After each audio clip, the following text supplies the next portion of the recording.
আমার তো বাবা নাই আল্লাহ। আল্লাহ কিছুদিন আগে আমার বাবা আল্লাহ বিদায় নিয়ে গেছিল আল্লাহ। এই কবরে আমার বাবা শাহিদ আল্লাহ। দুনিয়ার কোন গুণের কারণে যদি আমার বাবা কবরে আটকা পড়ে থাকে আল্লাহ, আল্লাহ তার সন্তানাতি হয়ে আল্লাহ আমরা মাফ চাই, আল্লাহ তুমি মাফ করে দাও।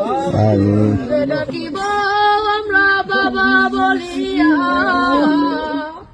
কারে ডাকিব আমরা দাদা বলিয়া, ও আল্লাহ কারে ডাকিব আমরা বাবা বলিয়া, কারে ডাকিব আমরা বাবা বলিয়া। আল্লাহ যেই বাবা নিজেরা পড়ে আমরা পড়াইছে আল্লাহ, আল্লাহ আজকে সেই বাবা অন্ধকার কবরে আল্লাহ, আল্লাহ তুমি আমার আপনার কবরটা জান্নাতের বাগান বানায় দাও। আল্লাহ আমার দাদা নাই, দাদি নাই, নানা নাই, নানি নাই, আল্লাহ দাদা দাদি নানা নাই, কবরটা জান্নাতের বাগান বানায় দাও।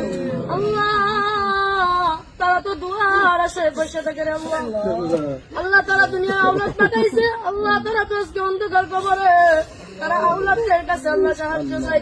আল্লাহ তুমি তো তোমার হাবিব বলেছে কোন এতিম সন্তান যদি তার আব্বার কবরের পাশে আল্লাহ চোখের পানি বলায় তার আব্বার জন্য দোয়া করে আল্লাহ ডাক দিতে দেরি হয়, আল্লাহ তুমি ডাক